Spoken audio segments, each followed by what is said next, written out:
exactement la différence entre le tien et le sien, son projet de hameau. Allez, vas-y. C'est quoi Alors, pour toi? alors les projets d'éco-hameaux, en général, enfin la définition de hameau, c'est dans la ruralité. Donc ça veut dire que on peut avoir des grands terrains aux alentours qui sont moins chers. Et aussi le projet de Philips, il y a derrière un projet d'autoconstruction. Donc à base essentiellement de ce que j'en ai compris de tiny house. Donc c'est des habitats qui font moins de 35 mètres carrés et puis qu'on peut construire soi-même, que ce soit des maisons qui sont en paille, que ce soit des cabanes en bois, ou que ce soit des yurts, etc., ou des caravanes retapées aussi. Euh, et puis, donc, il y a un projet dans la ruralité, c'est-à-dire que au sein de Vers-les-Collioures, ça se situera plutôt à 5 km de la bordure de la ville. Donc, voilà, enfin, suivant les terrains qui sont trouvés. Mais ça fait qu'on est un peu plus à distance des interactions sociales qu'on peut avoir avec la ville qui est juste à côté, et qu'on a aussi un espace plus vert et qu'on est plus proche de la nature forcément, et qu'on peut plus donc faire de choses qui sont en rapport avec la nature, si on veut avoir un verger, si on veut avoir un coin de forêt, etc. Donc il y a cet aspect-là, et puis il me semble aussi qu'il y a un aspect de mutualisation qui est plus important, c'est-à-dire que c'est un projet de mutualisation du terrain, mutualisation du bâti aussi, c'est-à-dire que tout appartient à tout le monde.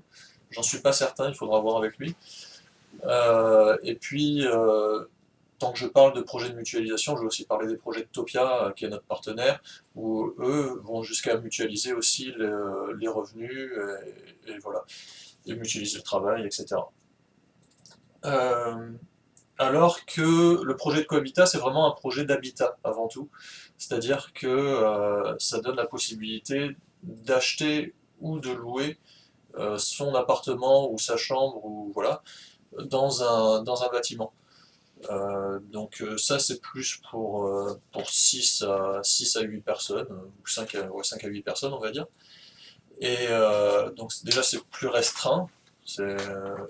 Parce que c'est de la vie quotidienne, et c'est pouvoir manger tous les soirs ensemble si ça nous chante, mais s'il y a quelqu'un qui a envie de manger dans son appart, comme Pierre le fera souvent, j'en suis sûr, bah, le fait d'avoir son chez-soi dans un grand chez-soi collectif.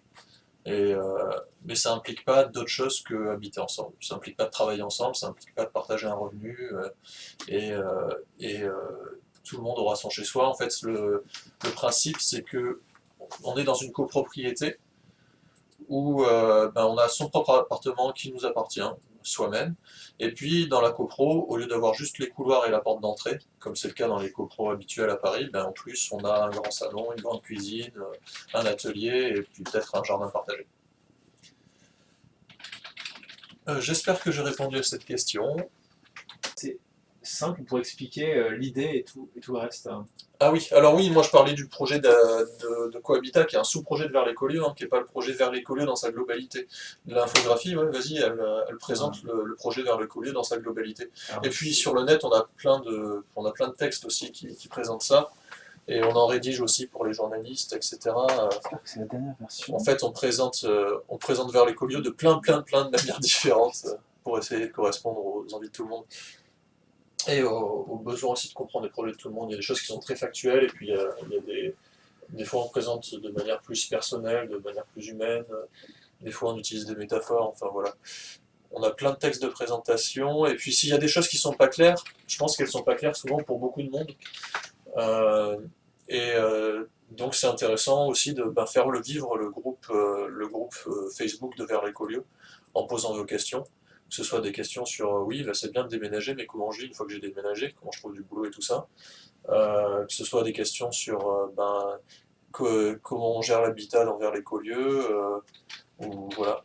Donc soit vous pouvez poser vos questions directement sur le groupe, et puis si vous êtes un peu timide, n'hésitez pas à poser des questions directement à la mailbox de Vers les Collioures, qui s'appelle verslescollieux tout attaché @gmail.com.